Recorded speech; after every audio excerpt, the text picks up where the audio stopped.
Salve, salve, nossos amigos andarilhos do imaginário. Bem-vindos a mais um novo episódio do Andarilhos. É o nosso terceiro episódio. Eu sou Adevaldo Andrade, diretamente de São Paulo. Boa noite, eu sou Mayara Barros, diretamente do Rio de Janeiro. Salve, salve, ouvintes da Andarilha. Aqui é Lucas Nange, da ponta de Minas Gerais, de Uberaba, o Triângulo Mineiro. Beleza. Hoje nós vamos falar de um assunto que muitos escritores não gostam de falar sobre. Porque a maioria dos escritores gostam de escrever. Não estão nem aí para técnicas e o restante do que tem do mundo da escrita. Vamos falar em técnicas de escrita.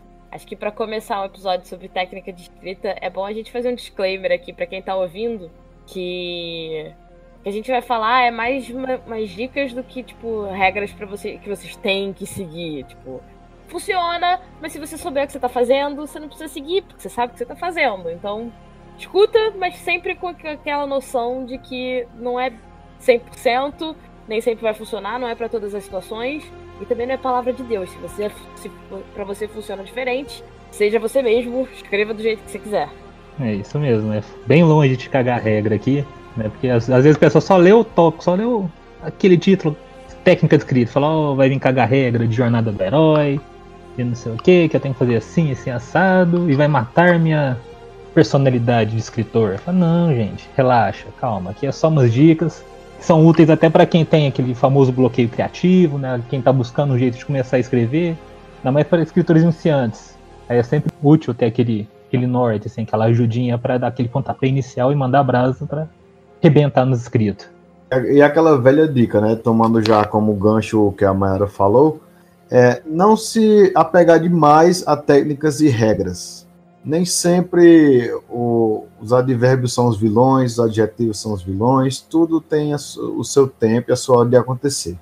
Isso, cada um tem seu próprio estilo, né? Isso é o mais importante, assim, para o autor, é conseguir encontrar seu próprio estilo. Às vezes demora 1, 2 obras, às vezes a pessoa já consegue, desde o início, arrumar seu próprio estilo, né? E técnica de escrita é justamente um auxílio, né?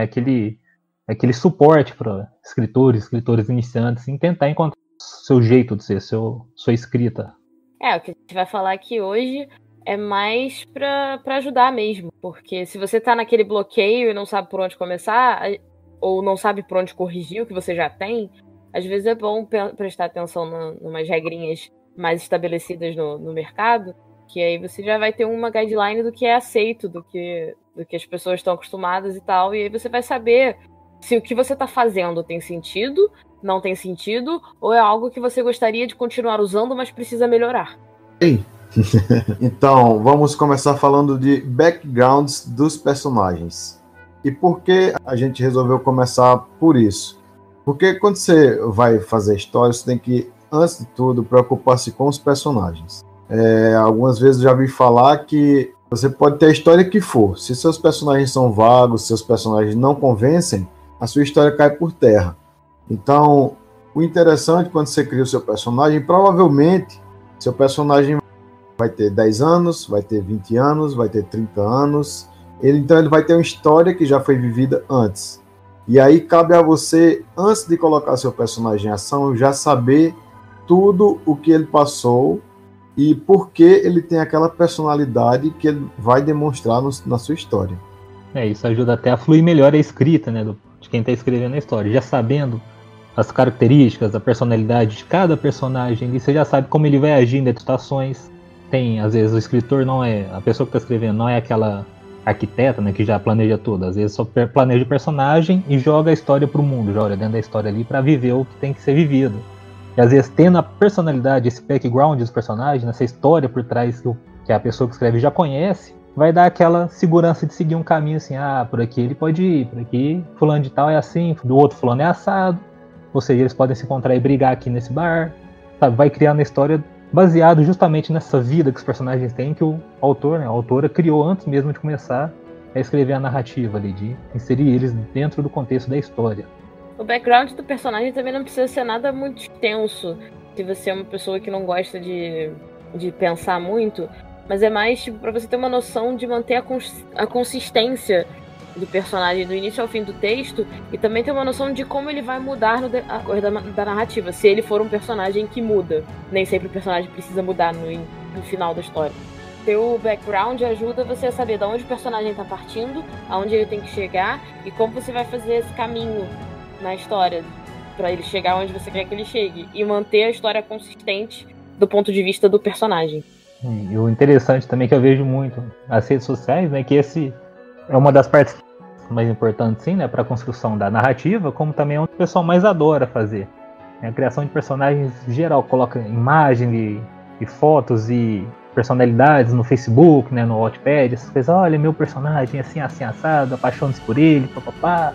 As pessoas, tipo, é gostoso criar esse background, né, é algo que você já é algo formal demais, é algo muito mecânico, não, é algo que o próprio autor consegue se inserir melhor ainda dentro da história que ele está criando ali do mundo, conhecendo melhor seus personagens, como se desse vida a eles. Essa questão de background é uma coisa muito louca, porque eu fui na Bienal do Livro agora em 2018, aqui em São Paulo, eu fui assistir uma palestra lá na Amazon, e aí tem as autoras lá que publicam e-books, e tem uma delas lá que falou que quando vai criar o personagem, ela cria, na verdade, um avatar.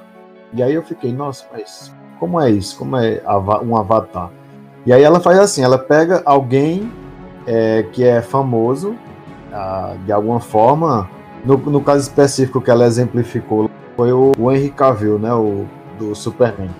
E aí ela falou que o livro dela, ele caiu perfeitamente na história que ela queria criar, pela personalidade dele e pelo físico também. E aí o personagem principal dela é ele, com outro nome, mas tem as características dele, entendeu? E aí ela criou todo um personagem como se ele fosse um avatar dele. Tem muitas técnicas que a gente pode usar para pensar no background do personagem, na história de vida de um personagem. Como o Lucas falou, tem muita gente que usa imagens para se basear em como o personagem é. Tem gente que faz o que o Adeval comentou, que é procurar um ator, uma pessoa famosa para usar como guia aquele personagem, uma pessoa com mais dimensões. Mas também tem muita gente que vai para música, que faz playlists que evoquem certos sentimentos ou que a letra tem a ver com o tipo de emoção do personagem, com o tipo de personalidade, para se guiar também. Isso torna a coisa mais complexa, né? Você vai criando algo mais vívido, algo mais real, né? A partir desses vários fatores. E é engraçado a Adeval ter falado isso, que só hoje eu acho que eu vi umas 5 publicações do Wattpad lá com imagens de atores aí que estão fazendo heróis da Marvel, da DC. Um deles era o Henry Cavill, tinha o Chris Hemsworth, fez o Thor, faz o Hulk também, sabe? Eles todos galãs lá, tudo assim. E é legal, assim, usar essas imagens. Eu sei que tem muita gente com preconceito de usar pessoas reais. Tipo, tem uma parte ruim que usa a imagem da pessoa, né? Mas, por outro lado, dá aquela visão melhor de como é o personagem. E isso dá uma força maior ao background que é possível criar em cima dessas imagens, da música também, né? Mas é aquilo, se você tá usando a imagem como referência, tipo, beleza. Agora, se você começa a colocar a imagem na capa, a usar como divulgação, aí você já tá infringindo no direito de imagem da pessoa. Exatamente. E já não é uma coisa legal. Essa questão do avatar que eu achei interessante é assim, no caso, até para escritores iniciantes, que não deixa de ser, de certa forma, só que não usando personagens reais, as fanfics, né?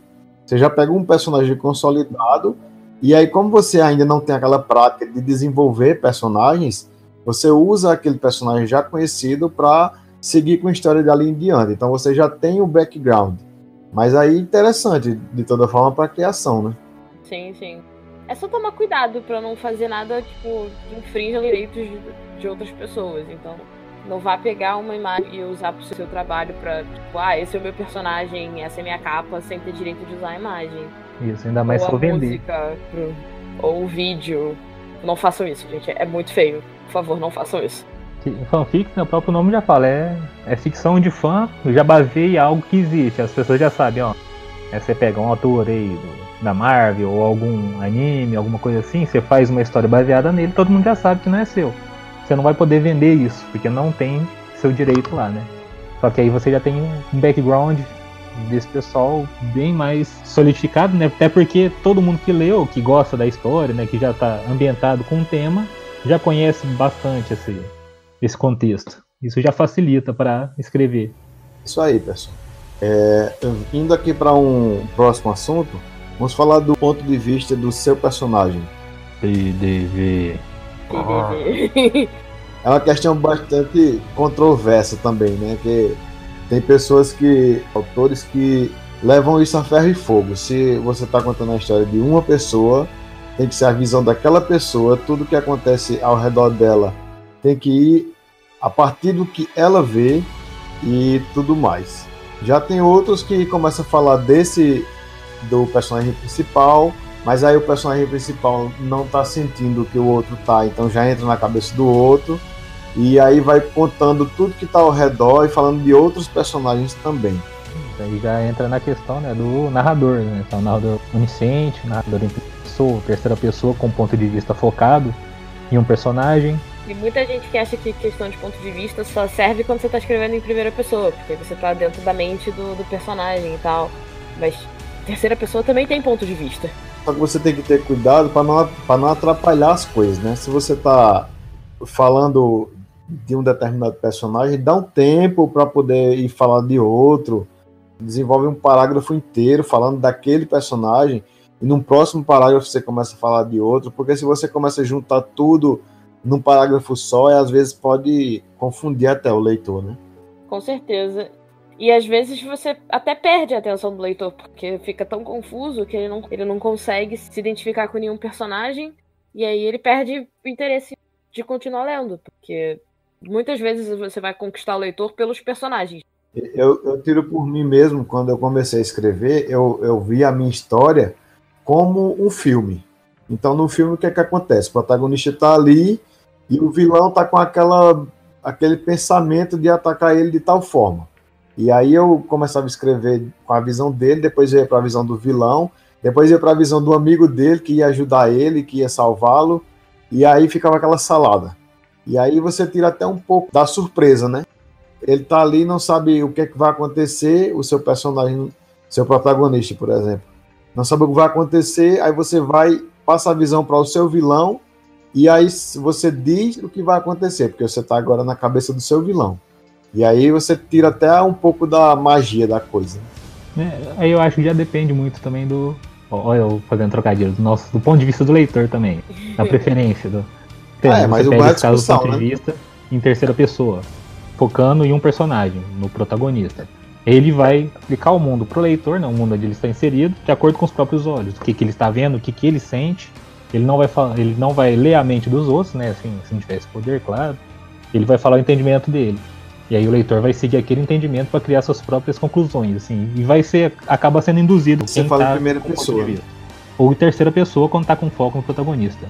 Isso aí, inclusive, é uma coisa que a gente vai falar mais pra frente quando a gente entrar em Foreshadow, dos mais ocultos da trama. A gente vai entrar em mais detalhes.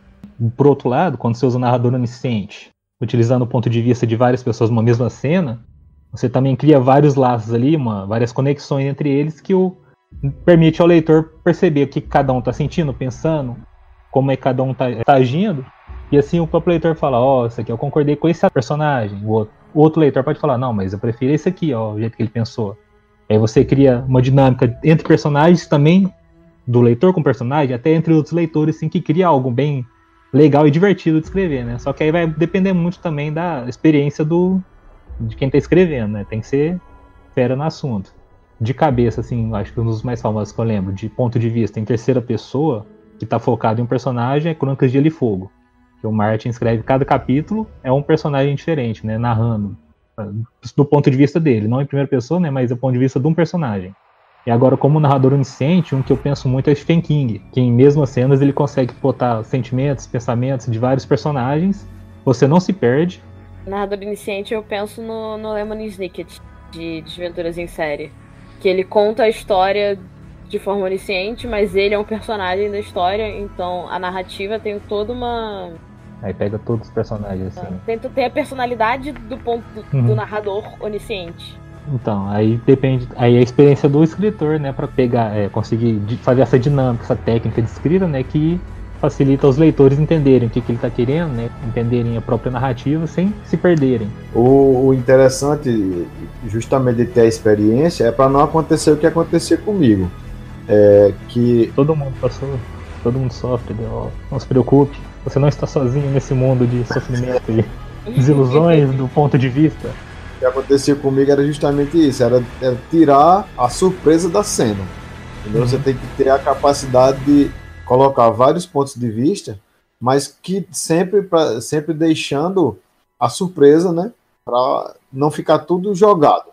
Uma coisa que você tem que pensar quando você tá fazendo a história, quando você vai escolher qual é o personagem que vai ser o ponto de vista, ou quais personagens vão ser os pontos de vista, é ver se aquela história funciona a partir daquele personagem. Porque às vezes você escolhe um personagem para ser o ponto de vista da história, mas a história é muito mais interessante se você contar ela pelo ponto de vista de um outro personagem. Sim. Então você tem que levar isso em consideração também, porque às vezes o personagem que você escolheu para ser o personagem principal é mais interessante se ele for um personagem secundário e deixar o papel do principal para um outro personagem.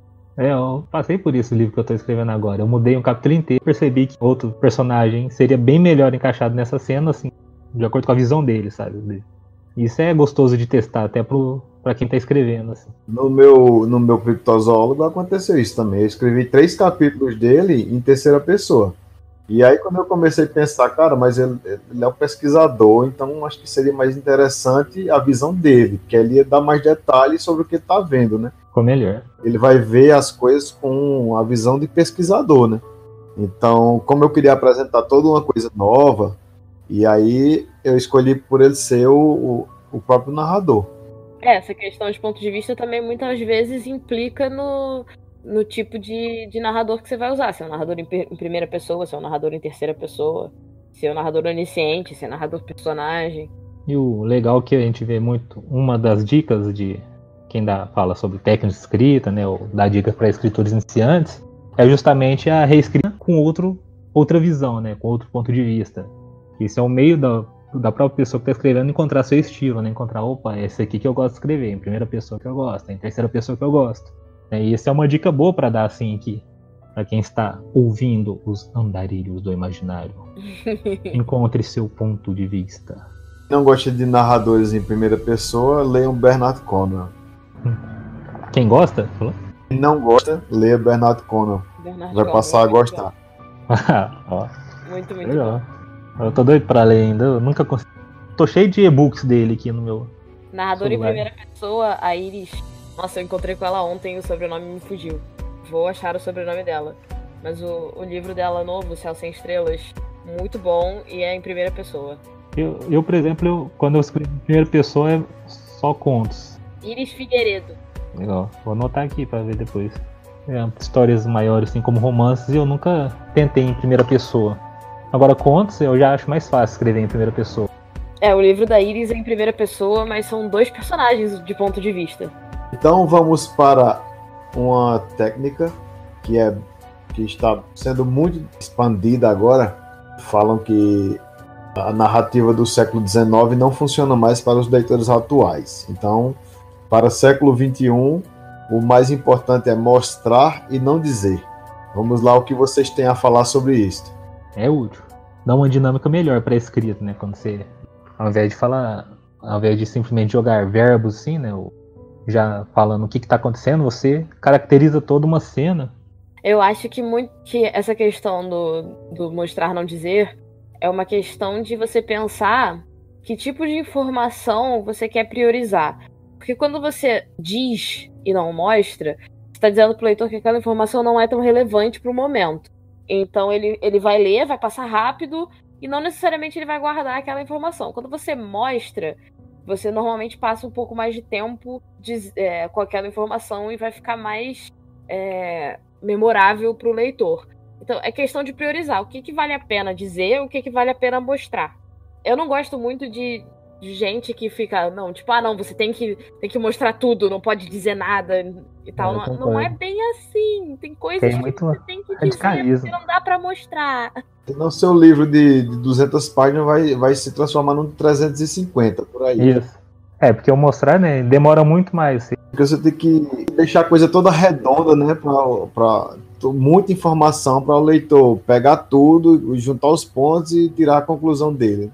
Aí pode acabar ficando maçante a história, a própria narrativa. E às vezes o fato de dizer já deixa a leitura mais fluida. é sempre uma questão de equilíbrio. Não adianta dizer tudo e não mostrar nada, mas também não adianta mostrar tudo e não dizer nada. Porque se você diz tudo e não mostra nada, o livro vai ficar muito rápido e as pessoas não vão se investir na história. Se você mostra tudo e não diz nada, o livro vai ficar maçante, porque você vai dar importância igual para todas as informações, mesmo as que não importam. Falou bonito agora. Porque o que a galera critica muito no dizer é porque não dá opção de os leitores, as leitoras, tirarem conclusões sobre os personagens. Interpretar, você chegar e falar o sujeito era um morador de rua, era um mendigo. E chegar e dizer, o sujeito estava dormindo na rua, com roupas assim assado, coberto por papelões. E aí o leitor ou a leitora tirar essa conclusão que ele era um morador de rua, né? Sim, isso. Sim. E ele já fica mais absorvido pela cena. Eu li inclusive isso num blog de uma editora dos Estados Unidos, o blog é em inglês, mas eu vou deixar o link para quem souber e quiser dar uma olhada. Ou até pra treinar o inglês mesmo. É bom, sempre bom. Sempre bom. Que ela faz um post exatamente sobre... É September o nome do blog. September Fall. Ela faz um post exatamente sobre isso. Que nas descrições é muito mais interessante você mostrar, porque você dá importância pros detalhes que você tá dando pro leitor. Você pega esses detalhes e dá relevância pra eles na narrativa. Em vez de só, tipo, jogar ele tem cabelo castanho, olhos azuis, altura de 1,60, é gordo e pele clara. É pra você fazer a junção, né, da moldura com a atmosfera e a descrição, né? Pra você fazer a junção de tudo, pra você não chegar e falar ele sentia tal cheiro e as paredes eram marrons e tinha grama e ele estava cansado, né? Aí você chega e você vai descrevendo e vai colocando partes do cenário, né? E a atmosfera tal, para juntar tudo e construir a cena. Ajuda bastante o ritmo, né, da escrita. Às vezes você mostra muito a caracterização, aí dá aquela enrolação. O Tolkien fala, é muito descrição, parece que é muito mostrar, né? E aí fica falando, faltou dizer ali para dar aquele ritmo mais rápido, assim, para fluir melhor o que você tá lendo. Exatamente, imagina você vai ler uma cena de ação, tá desesperado para saber o que vai acontecer, o cara começa a mostrar tudo, detalhar. Exatamente, até ia falar isso mesmo, né? Que é quando você pega cenas de ação, a dica é faça frases mais curtas, né? Frases mais rápidas para o momento que a pessoa que tá lendo vai seguindo de um jeito mais fluido, que vai sentindo a ação ali dentro, né? E aí é melhor você usar mais o dizer. Essa questão de ritmo é realmente exatamente isso. Quando você está escrevendo, quando as suas frases são mais longas, você está dizendo pro leitor que aquela ação está demorando mais. Então ele vai levar... o personagem e o leitor vão levar mais tempo com aquela informação. Quando as suas frases são mais curtas, você está dizendo que aquilo está acontecendo mais rápido. Então, por exemplo, em cenas de ação, se você usa frases muito longas, a ação fica travada e parada porque você está usando um tempo narrativo, um ritmo que é muito lento pro tipo de cena que você está escrevendo. Isso. Próximo tópico? Aí vamos lá, pessoal. Vocês já ouviram falar em infodumps ou jogo de informações? Tipo, não que foi a melhor tradução que a gente conseguiu, né? Jorrar informações. Isso, jorrar informações. Não façam isso. Acho que esse é o único momento que, tipo, eu viro e digo... Evitar mesmo. Evite, a não ser que você tenha um ótimo motivo. Ou que você consiga deixar isso mais divertido. Porque se você quebra o ritmo da narrativa só pra dar informação pro leitor sem dar relevância nenhuma pra essa informação, o que normalmente acontece com o dump, você vai virar pro leitor e falar, então, aqui você pode desligar e pular pro próximo capítulo. Esse é um dos casos mais recorrentes, acho, entre escritores iniciantes. Tá acostumado, quero envolver quem tá lendo no meu mundo, principalmente alta fantasia. Aí tem que explicar como é. E já começa a história assim, a terra tal, o reino tal é assim assado, com o rio ali, com não sei o que aqui. E faz aquela descrição, né? Aquele 3 textos descritivos do reino, do mundo, de alguma coisa assim, né? Que é justamente essa questão do infodump, que você vai jorrando informação assim, sobre o reino, o lugar, né? A natureza, o ambiente, sem contextualizar para quem tá lendo. Você não tem aquela dinâmica entre os personagens ali, e isso torna a leitura mais chata. Tem que ter muito cuidado, principalmente em diálogos. Eu trouxe até um exemplo aqui do livro que eu estou lendo agora. Eu não vou dizer o nome, para não correr o risco de dar spoiler. Mas eu trouxe um diálogo em que antes tinham sido dados o nome dos personagens e suas funções, que eram médicos. E aí, na hora do diálogo, a pessoa está falando com eles, com esses médicos, e aí essa pessoa fala: por isso chamei o Homero um hematologista, e isso já foi tudo dito antes, né? Qual era o cargo de cada um. A Leila, nossa nova citologista, e você, Eduardo, o melhor neuro daqui. Ou seja, ela está dizendo a eles o que eles são. E aí, isso também é caracterizado como um infodump. Tudo já foi dito, ela está falando com a pessoa e está dizendo a ela que ela é um ótimo neuro do lugar. E os outros são hematologistas, citologistas, sendo que eles já sabem que são. Um caso também que é muito famoso, inclusive eu encontrei na internet, assim, que eu nunca li o livro, é do Eragon. Ele fala famoso, infamoso. Uhum. Infamoso. Vamos inventar palavras aqui também. Infamoso que o Eragon. Eu nunca li o livro. Eragon. Eu vi o povo falando. Não, também nunca li, não. Eu sei que tem muita gente que gosta, mas nesse caso ele usa muito infodump. Eu li 3. Aí a Mayara adora, ó. Ela é muito fã do Eu li 3, comprei o quarto, não consegui ler o quarto, dei a coleção inteira. Nossa. Que revolta. Ficou revoltada quando ela percebeu que é infodump. Você cria essa descrição jogando assim pro leitor sem dinâmica, né, com o personagem, com a própria ação, que acaba se tornando aquele, tá, que legal, aquela informação não podia ter dado de outro modo, sabe? E isso é algo que muitos escritores, né, e é um vício muito comum entre os escritores. Quando eu falo assim, eu não vou falar que eu tô fora disso também, né, que eu também faço muitas dessas besteiras de vez em quando. Eu dou um desconto. Os leitores beta são importantes. Todo Eragon no primeiro livro, porque o primeiro livro ele escreveu com 16 anos, mas os outros não tem desculpa não. E aí às vezes você cria um estilo assim, né? Aí depois você tirar a sua forma de narrar é mais difícil também. Que aí vicia, né, a escrita. É como as pessoas falam de Tolkien e também falam de George Martin, porque ele descreve muito a vestimenta das personagens. Às vezes você tá louco pra saber as coisas, pra saber o que vai acontecer, e o cara tá lá descrevendo que o vestido é de cetim, é vermelho, e tava com um lenço de algodão na cabeça, com uma flor rosa em cima da orelha e tal. E qual era o escudo, de onde era, o que representava. E quando o personagem entrava dentro de uma tenda, tinha 30 cavalos. A roupa, o escudo, o que tava comendo, de onde que era, qualquer personalidade. Aí eu jogando, aí o leitor só vai pulando na página, né? Eu ia pulando.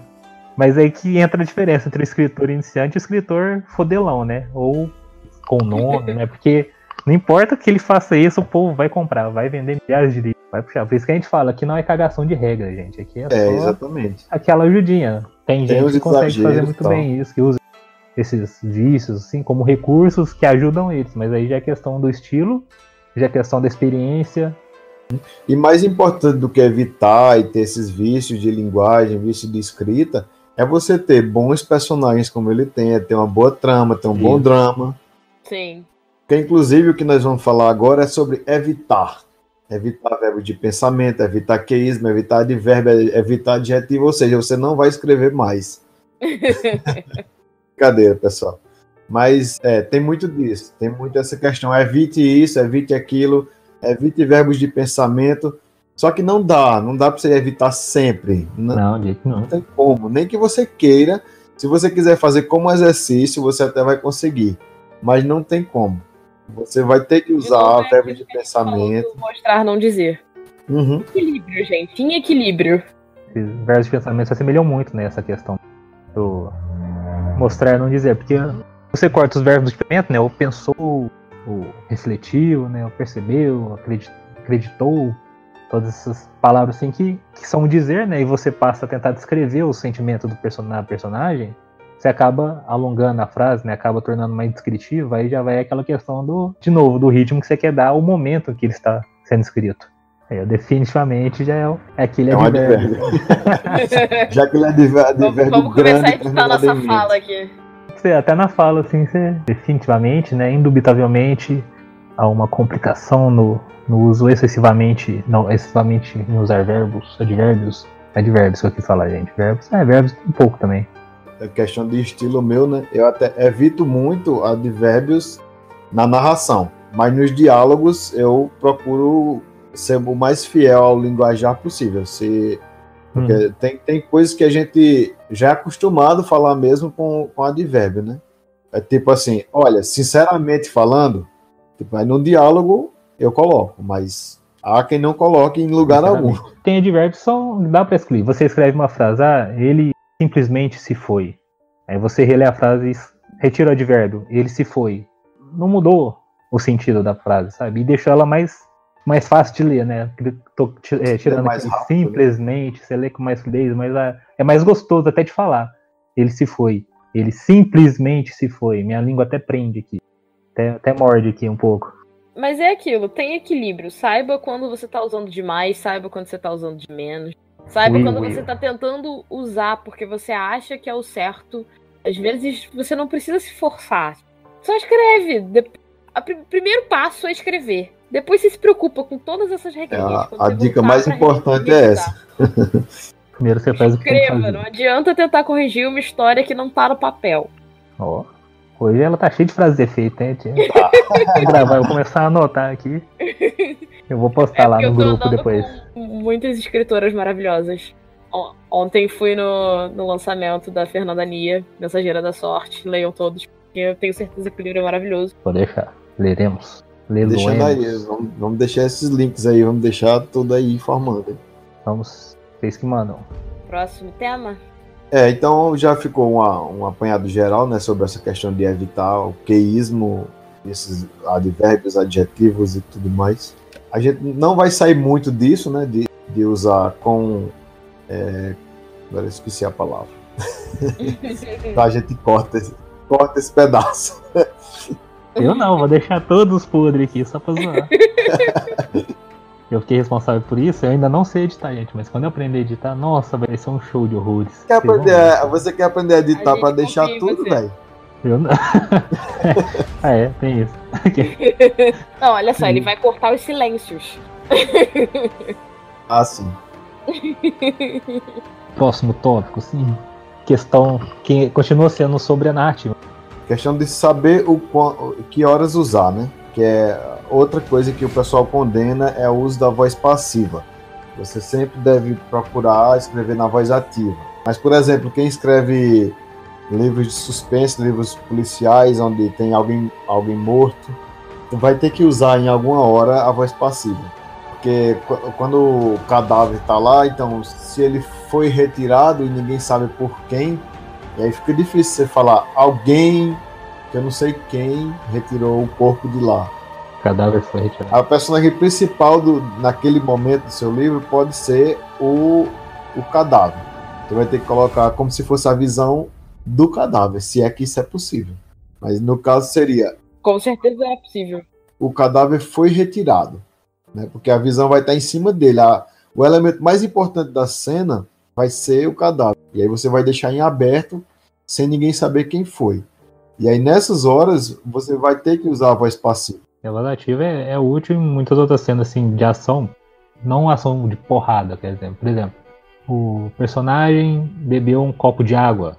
Aí imagina, escrever o copo de água foi bebido pelo personagem. Veja a diferença, a discrepância, assim, até de sintonia com a história, né? De sintonia com a narração. E o copo d'água fica sendo a coisa mais importante da cena. Isso, o copo de água foi bebido. Aí parece que o copo de água que é o personagem principal ali, né? Que o seu protagonista é um copo. É quase um Kafka, não sei. De novo, a gente volta para aquela questão do tipo, saiba quando usar. Isso, é isso que eu queria falar. Esse vai ser o título do episódio, saiba quando usar. Beleza, eu vou até tatuar isso no braço. Ótimo. Parentes Maiara Barros. Pior que eu pensei besteira, mas não posso falar. Então vou ficar quieto. Eu não sei se eu quero saber o que você pensou. Então, não, acho que não. Acho que não, ok. Acho que não. Vou ficar sem saber. Outra questão sobre a própria construção da história, assim, né, da narrativa.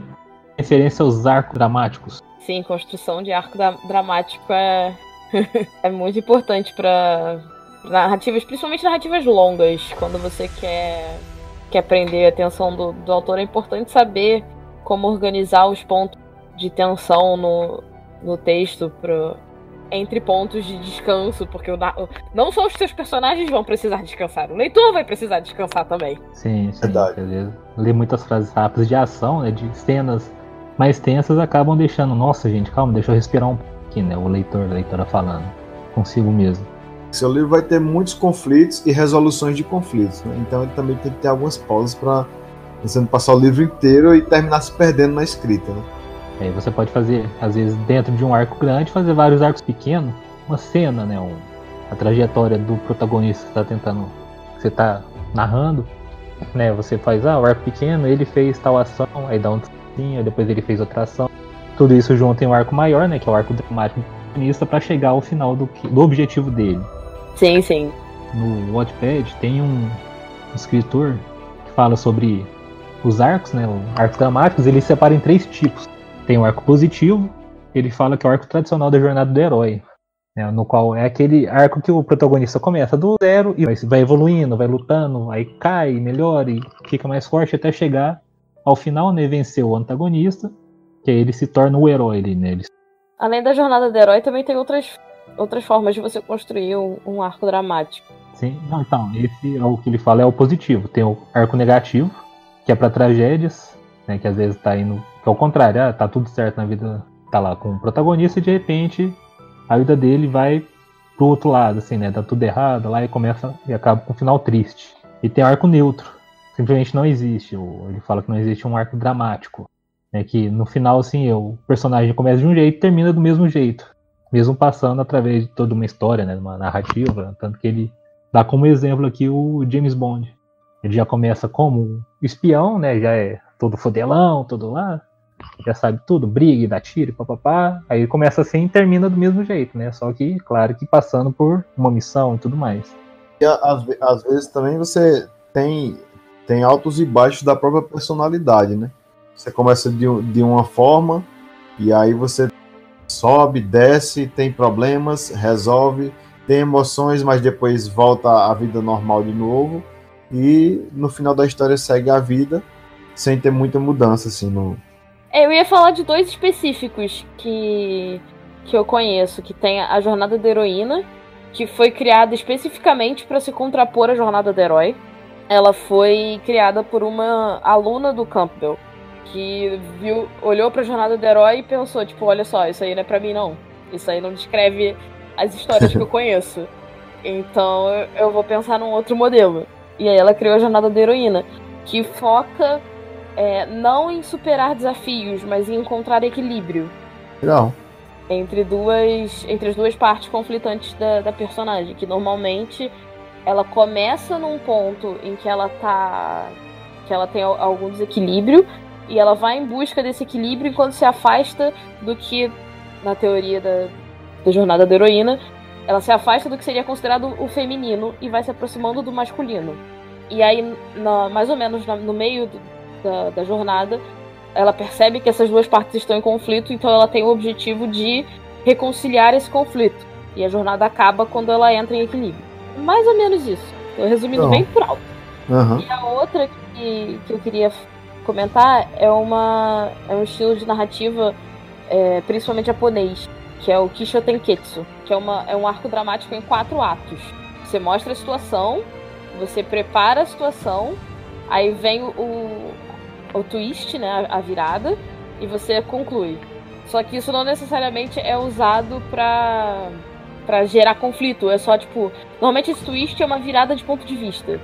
Você passa a entender a situação que tá acontecendo na história de um jeito diferente. Então, quando eu aprendi sobre essa fórmula de arcos dramáticos, eu aprendi com uma tirinha de um mangá, que é o Azumanga Daioh, que é uma personagem que ela abre a porta do quarto de uma outra personagem, e aí a personagem tá acordada e percebe que a personagem que entrou tá segurando uma faca. Quando a personagem que entrou que tá segurando uma faca nota que a personagem tá acordada, ela, tipo, dá de ombros, vira e vai embora. Nossa. Só pode dormir, né? Isso é uma tirinha de 4. Isso é uma tirinha de 4 quadrinhos. E, tipo, não tem. Você fica no ar com o que aconteceu ali. Não tem resolução, não tem. É só aquilo, tipo, só aconteceu. Nossa, sombrio. Nossa, uma pessoa curiosa morre, né? Depois de ver isso. Ou ansiosa também. Ansiosa também. Meu Deus. Tem uma outra tirinha explicando, mas eu não lembro, então eu prefiro deixar com vocês achando que a personagem é homicida mesmo. Novato aqui no mistério. Um dia a gente encontra isso. E a gente vai passar pro mundo inteiro pra ver. Pra acabar Não é com o nada, mistério. o povo vai começar a ler as manga da Eu pra entender qual é a da tirinha. Beleza. Tivemos alguns exemplos de arcos dramáticos. Agora vamos aos, em português, nós ocultos da trama. Em inglês, foreshadows. Como foreshadow. Parece nome de música. Que Avengers, literalmente significa Sevenfold. ver à frente. Ver É aquela sementinha que você planta no começo ou no meio da sua história, faz todo mundo esquecer dela para usá-la no final. Acho que, resumindo, É um seria isso. detalhezinho, né? Você, enquanto autor, não pode esquecer, não, mas o seu trabalho é fazer com que o leitor isso, esqueça. o leitor esqueça, né? Fazer todo mundo, me refiro aos leitores mesmo. Você bota uma frase ali, né? Uma placa, algum objeto ali jogado no chão, né? Só o protagonista tropeça numa pedra, que tem um símbolo ali. Aí, 150 páginas na frente, esse símbolo aparece de novo como algo muito importante. Tipo, né, 150 páginas, quem tá escrevendo não fala mais sobre esse símbolo. E aí aquela pessoa que tá lendo o livro, né, se for mais atenta, vai, nossa, eu vi isso lá atrás. Tem vários exemplos que a gente pode citar aqui. Só em Harry Potter tem milhões de coisas. Agora, tipo, eu sinto muito se você não conhece a história de Harry Potter, já tem bastante tempo pra você ter conhecido. Então esse vai ser o meu único aviso de spoiler. Spoilers! No primeiro livro, é a primeira vez que o Sirius Black é mencionado. E quase ninguém pegou a referência. Da moto, né? É, que o Sirius só vai aparecer no terceiro livro, mas lá no primeiro livro o Hagrid diz, ele chega pra entregar o Harry pro Dumbledore na primeira cena e diz que pegou a moto emprestada com o jovem Sirius. Mais pra frente, quando o Harry tá acho que é no quinto... Não, é no sexto livro. Quando ele vai esconder o livro de poções na sala precisa, ele vê o diadema que mais pra frente a gente descobre que é o Horcrux. Só que lá naquele momento a gente não sabe o que é. Faz nem ideia, né? Faz nem ideia. E outro exemplo, saindo um pouco da literatura, que esse eu não vou dizer detalhes, porque esse é mais recente e aí é spoiler. Não vou dar spoiler. É de 8 Mulheres e um Segredo. Ah, eu vi esse ontem. Eu vi esse ontem, esse filme. Ainda, Tem um então, detalhe sem spoiler. da narrativa que se você pegar, você sabe que o plano delas tem mais do que elas estão contando. E só vai entender o que é no final. Isso. É, que lá foi bem... O que tem muito por aí de foreshadows é colares. Colares, anéis, que você tá ali no pescoço daquela pessoa e para o espectador, para o leitor, não é nada demais. E lá na frente pertenceu a alguém importante da trama. Tem um poder especial. Inclusive, no exemplo que a gente pegou quando a gente estava planejando esse podcast, foi exatamente o colar do Titanic, né? E caso alguém também não tenha assistido, vá assistir depois. Não, em 2018 você nunca viu o filme. Se você não assistiu o Titanic em 2018, você não se interessa, portanto a gente pode dar spoiler. É, exatamente. Você não gosta de cinema. Então, pra quem assistiu, né? Aquela cena onde o cara pega o colar, que é de safira, né? Coloca no bolso do paletó. E lá na frente, depois, quando ninguém tá nem lembrado mais, ele coloca o paletó na Rose. Só que ele esquece que o colar tá lá dentro. E aí ele fica louco depois. É mais ou menos um exemplo de foreshadow. E às vezes não precisa Tem nem vários, ser a gente objeto, pode ser o Tem próprio quase- diálogo também. História tem, né? Na verdade. Assim, um exemplo que eu acabei de lembrar agora, que tem vários nesse... A Lenda de Aang, que é um desenho animado. Esse, por mais antigo que seja, eu não quero dar spoiler. Mas eles fazem foreshadow de uma relação entre personagens evoluídos de uma forma específica. Eles começam de uma forma e terminam de outra, e isso é muito bem trabalhado e tem foreshadow espalhado pela série inteira. Eles também têm o foreshadow da resolução final da série, que é a maneira como o Aang derrota o vilão. Também tem foreshadow pra isso, que é muito bem feito também. E tem foreshadow de personagens. Alguns bem óbvios, alguns bem escondidos. O outro foreshadow também que lembra assim, muito com diálogos, né? Que às vezes uma fala assim, que é dita no início da história, no meio, assim. É uma vez, assim, lá no final vai ter aquele sentido, né? Uma das mais famosas que eu tenho visto é do filme, do Batman, Cavaleiro das Trevas. Que o promotor tá conversando num jantar e o promotor fala que ou você morre como um herói, vivo o suficiente para ser o vilão. As mais icônicas desse filme. E eu vou mandar spoiler. E eu vou mandar spoiler aqui, pra quem não assistiu, já tinha que ter visto há muito tempo também, porque esse filme é muito bom. E aí no final, esse promotor vira... Ele sobrevive, né, a uma explosão e acaba se transformando o Duas Caras. Ele não morreu como herói, né, podia ter morrido como herói na explosão, mas ele viveu o suficiente para se tornar o vilão. Isso é muito usado também em livros policial, né? O personagem principal lá vai fazer a investigação, vai em vários lugares, e aí você não se dá conta. A Agatha Christie faz muito bem isso, que ela vai plantando as coisas. Quando você tem certeza que vai ser aquilo, ela planta outra e você já não tem mais certeza. E lá na frente ela vai falar que por isso e aquilo que ela viu, que o Hercule Poirot viu, ele sabe que quem foi que assassinou. Né? Essas histórias policiais, eu acho que de exemplos... É muito bem feito. Exatamente. Eu acho que são as histórias que mais usam, eu acho. Porque até não tem como você fazer sem isso, né? Suspense policial, né? Uma frase assim que o detetive, né? Ou a detetive e tudo, percebe, nossa, mas aquele fulano falou isso, e aqui eu tô vendo que é diferente, que às vezes nem quem tá lendo percebe, né? Porque passou tanto tempo, foi um detalhe tão pequeno assim, né, na hora, que você não percebe isso. E isso é útil para puxar um outro tópico que a gente ia conversar aqui, né? Que é o famoso Deus Ex Machina, Ex Machina, como muitos falam, que são esses detalhes que às vezes salvam a história de não ter um final inesperado, né, um roubado, por assim dizer. E que o nome literalmente significa Deus fora da máquina. Você chega ao final de uma história, pedra salva o protagonista. E de onde surgiu essa pedra? Sabe, se você não usou ela anteriormente, se você não deu resquícios na história de que havia essa pedra ali, é aquela história roubada, assim, foi uma coincidência, a pedra caiu do nada. Isso serve para poderes que vêm para resolver todos os problemas. Se você não mostra que esses poderes existem antes, ou você mostra que os poderes não fazem o menor sentido, eles funcionam quando eles estão afim, e aí você pode fazer o que você quiser, ou você dá uma regra para quando funciona e para quando não funciona, porque senão vai parecer que resolveu porque você estava afim. E é exatamente de onde surgiu essa expressão, né, que é do teatro grego, que é quando acontecia aquela coisa no drama, que ninguém conseguia resolver, e aí vinha um deus do Olimpo, soltava uma magia, um poder qualquer e resolvia tudo.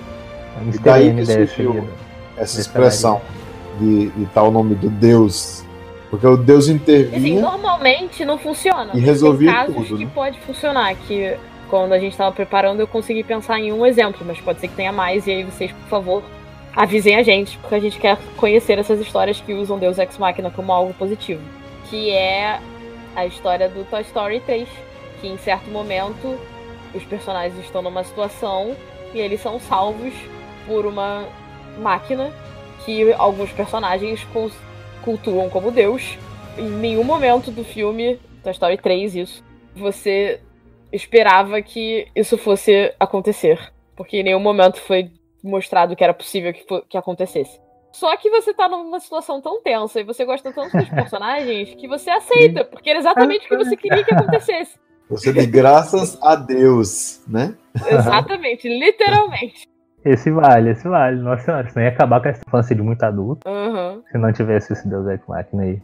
Exatamente. Bom que você falou do 8 Mulheres no Segredo, o filme, que no final tem uma parte ali que eu acho que tem um Deus Ex Machina também. Então, não, essa parte tem o foreshadow. Depois a gente conversa. A gente pode conversar depois da gravação pra não dar spoiler. Uns 3 programas depois pra dar tempo pra galera assistir. Não, o filme é bom, o filme compensa ver. O filme é muito bom. Mas se você perde o foreshadow, o final fica parecendo Deus Ex Machina. Pode ser que eu perdi. Eu tenho certeza que eu perdi. que é aquele detalhe aí que tá aquela questão, né? Tem um pontinho ali que se você não pega, depois fala, putz, mas peraí, isso aqui não tinha isso. Aí você volta a história e fala, ó, tava aqui sim. Isso acontece muito. Até aqui, voltando ao nosso ilustríssimo, queridíssimo Harry Potter. Aquela questão do chapéu lá que leva a espada de Gryffindor. Uhum. O pessoal critica muito, né? Aquele Deus Ex Machina. Só que, assim, né? Querendo defender a coisa, né? Porque para não condenar mesmo, para ter uma visão diferente, digamos assim. Todo mundo tá criticando, então vamos ter uma visão diferente. Tudo bem, ela podia antes ter mostrado o Dumbledore tirando alguma coisa daquele chapéu e ter resolvido isso, né? Ter colocado um foreshadow lá atrás. Mas em contrapartida, aquele mundo está sendo todo, aos poucos, sendo mostrado, né? Aos espectadores. Ele aos poucos está sendo... É um mundo que está sendo apresentado aos poucos. Então, muita coisa que tem ali, a gente ainda não sabe como é que funciona, para que é que funciona, o que é capaz de fazer. Então, será que é tão condenável assim naquele caso? O mundo está sendo apresentado, é o segundo livro, e isso aparece, entendeu? Para entrar nesse mérito. Eu não sinto tanto que essa questão da espada conta como Deus Ex Machina. Eu vejo mais como um foreshadow, tanto pro final do livro, quanto pra significância das relíquias dos fundadores. Até pra tudo assim, que vai envolver ali, né? A espada, o chapéu, o próprio basilisco. No caso do chapéu, não é dito no livro. O chapéu só serve para selecionar os estudantes. Se dissesse isso e depois aparecesse aquela cena, aí seria condenável. Mas não diz, é um chapéu mágico. Então eu não vejo tão condenável assim nessa questão. Então isso é legal, assim, que dá pra ter essa interpretação. Como também não vejo aquele problema que todo mundo fala das águias do Senhor dos Anéis. Eu tenho uma explicação para isso, mas ainda não falei para ninguém. Um dia eu vou falar. Pode falar aí, aproveita o momento. Que o pessoal fala muito, né, que simplesmente poderia as águias ter ido lá e ter jogado o anel e ter, né, resolvido tudo. Só que, na minha teoria, eu defendo o seguinte ponto. Eu não me lembro o nome daquelas criaturas aladas que tem no Senhor dos Anéis. Os Nazgûl. As águias não são tão guerreiras quanto o Nazgûl. Elas podem muito bem ter medo deles e não invadirem até o Mordor com medo delas. E depois que elas morrem, quando o anel é destruído, elas podem andar livremente pela Terra-média. Sim. E tem outra coisa também, que aí entra o contexto. Nesse caso, já tem muita discussão sobre isso. O próprio Tolkien, ele não quer pegar o caminho fácil, né? Que esse é o caminho fácil de se pegar. Ele quer mostrar a jornada do herói, que a Mayara tanto apaixonada. Você vê, eu resolvi o problema do Tolkien sem nem Tolkien saber, tá vendo aí? Esse aí também serve, que você tem isso. Aí já entra no contexto assim, qual que é a mensagem que a história quer? Pega a águia, pega o anel e joga lá, acabou. Aí você perde todas as tramas assim, envolvendo porque Frodo, na minha visão é isso, Gandalf. Entendeu? As águias, elas não mostram que elas são guerreiras, não mostram elas batalhando, então elas simplesmente têm medo dos Nazgûl, não vão lá, e depois que os Nazgûl morrem, elas começam a ir. Pronto. Até porque elas não queriam interferir com o destino do mundo. Aí já entra toda a história que vem dos outros livros, né? Que aí tem que ler a Silmarillion, Contos Inacabados, que aí explica bastante. Mas um outro Deus Ex Machina que o povo reclama muito e eu não concordo é do Guerra dos Mundos. Não sei se vocês já viram, já leram. Eu vi o filme. Então, o livro, agora eu vou ter que lembrar, mas é de antes de 1900, 1890, eu acho. Aí eu vou ter que mandar spoiler aqui. Aí o pessoal, a gente fala o tempo depois, né? E corta aqui e volta 1897. Lá. No final do filme, do livro, não tô falando do filme. Depois de todas as destruições e tudo mais, né? Tem aquela questão dos aliens, né? Morrerem por causa de bactérias. Estão na Terra há milhões de anos, né? E que a humanidade sobreviveu a elas, que se adaptou. E aí muita gente fala, não, mas isso é um Deus Ex Machina, ninguém falou de bactérias, não sei o quê. E se não me engano, eu vou ter que reler de novo. Mas há sim trechos do próprio autor falando, né? E você pega o contexto que ele vivia, que era a virada do século XIX para o XX, né? Tinha todas aquelas ideias mais iluministas, né? Mais voltado para o científico e tudo mais, né? Ele está se inserindo nisso e falando, não, que é a questão da adaptabilidade do ser humano na Terra, que ficou milhões de anos para conseguir se adaptar, para conseguir sobreviver. e os aliens chegaram de primeira já querendo dominar tudo, sabe? E isso, hoje, muita gente fala, não, mas isso é idiota, não tinha nada disso. Eu discordo completamente se você pega o contexto histórico da época, o contexto científico da época, e o próprio contexto da ficção científica que o autor tentou passar. O livro é de 1897. Aí é por isso que eu não vejo isso como um Deus Ex Machina, assim, que tantos falam. Que muitos falam isso porque viram só o filme, Steven Spielberg, que é o mais novo. Ainda tem um filme mais antigo. Aí você tira do contexto, aí pode parecer bobagem. Mas tenta ler o livro, tenta ler a história, tenta pegar o contexto do próprio escritor, né? Da época do escritor. Aí você pensa nesses casos, aí você já vê, não, aí tem toda uma explicação assim, porque já é aquela referência externa que você tem que ter para poder entender essas questões. Porque é um grande problema que tem, que sempre teve, né? Mas parece que cada vez fica pior, que a galera assiste e lê as coisas não para apreciar, mas para criticar. A galera não assiste pensando, tem razão, tem fundamento isso aí. A gente tá aqui há milhões de anos sobrevivendo a essas porras, os caras querem chegar aqui já assim, não, cara, a gente tem bactérias aqui, temos vírus poderosíssimos. E outra coisa que eu acho interessante, que aí não mostrou tipo, um herói, um ser humano vai lá e destrói os alienígenas, expulsa eles, que é o típico clichê, né, de filmes do Schwarzenegger, você pega pessoas comuns tentando sobreviver a um ataque alienígena e são salvas pela própria Terra. Aí volta a ser aquela questão da referência externa, que você pegar, ler o livro, não só ver o filme, que o filme já adaptou mais pro futuro. Você lê o livro, já é o contexto histórico em que o autor está inserido. Verdade. Vamos para os ovos de Páscoa.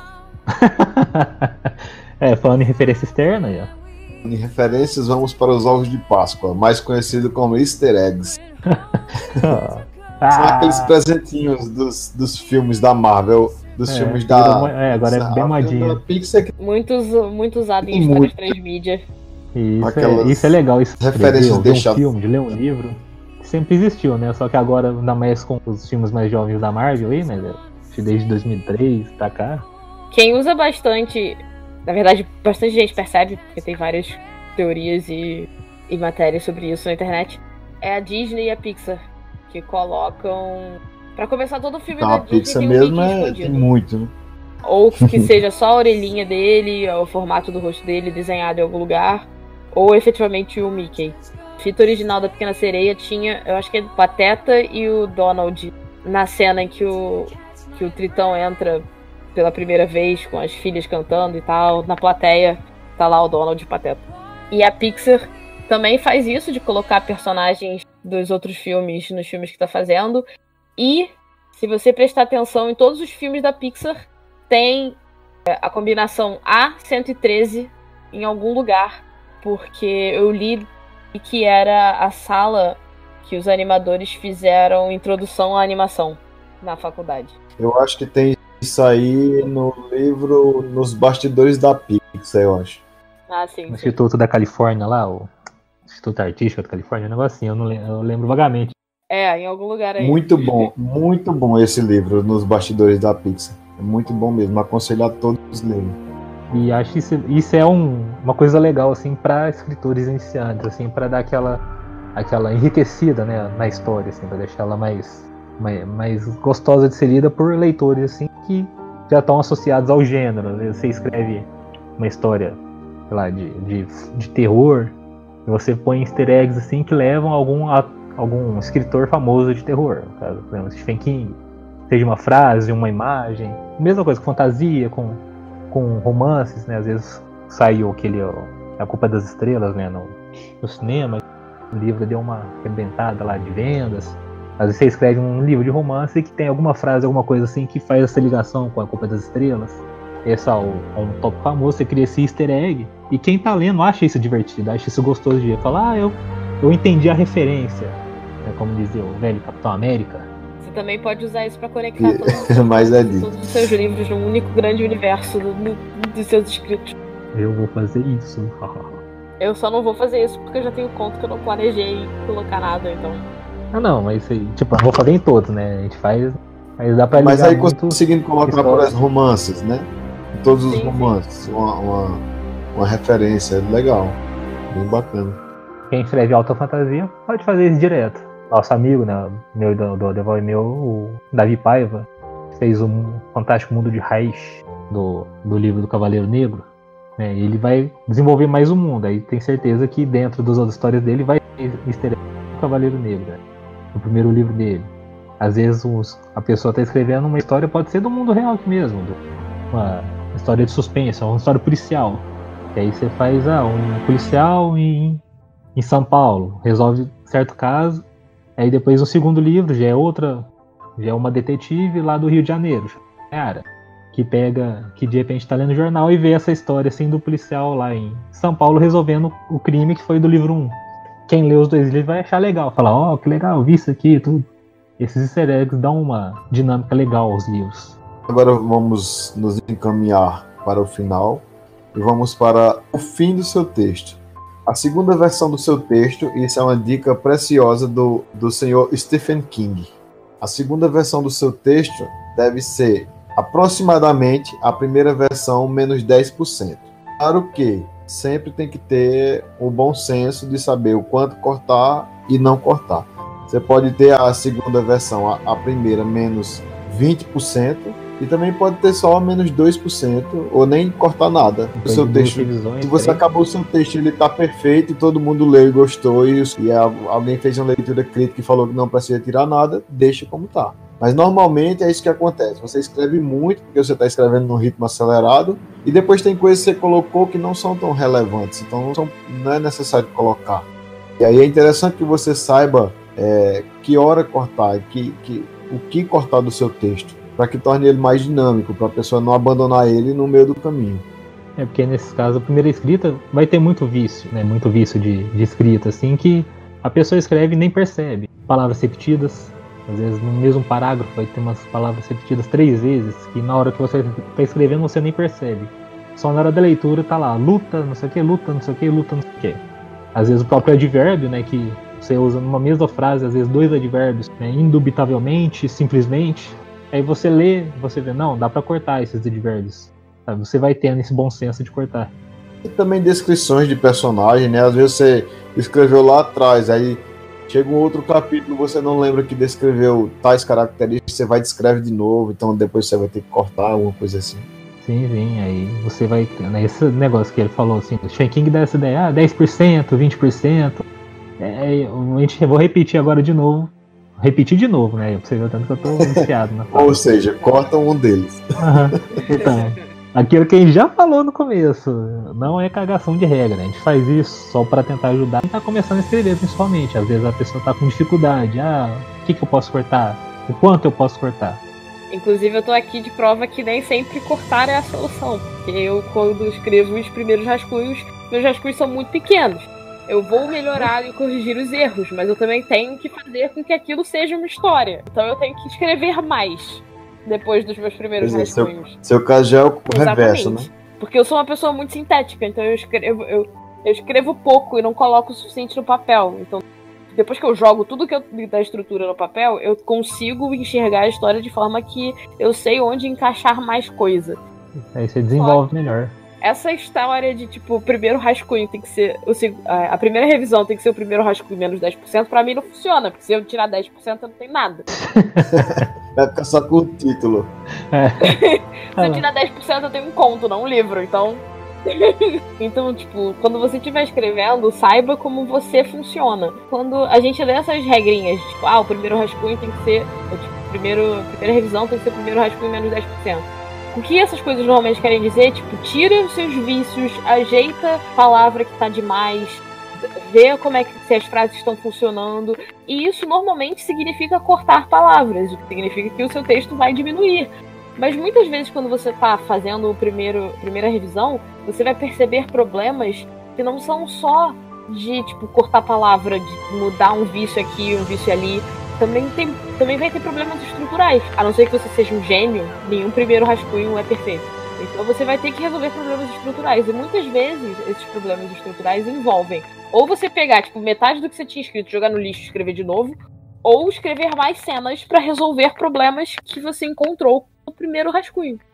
Os detalhes, assim, né? O próprio Deus Ex Machina, às vezes sai na primeira versão, né? Você escreve e sai, depois você percebe. Né? Isso tudo é questão de A questão, o que é mais importante mesmo é revisar. Exatamente. E leitores beta, leitores sensíveis, pessoas que vão olhar pro seu texto e achar os erros que você não consegue achar porque você já tá viciado na sua escrita. Tudo isso é importante. E a gente ainda pode fazer um episódio ainda sobre isso. Leitores beta, leitores sensíveis, a diferença entre eles, os revisores, críticos.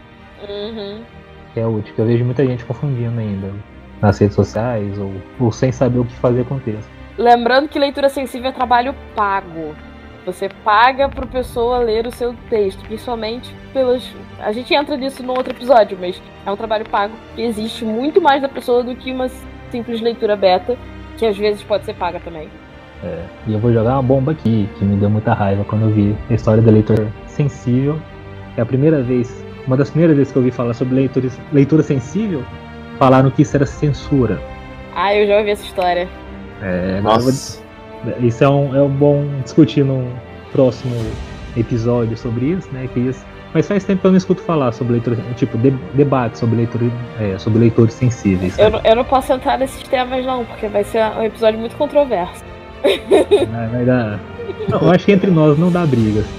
Vai dar ibope, pelo menos. Não, ibope vai.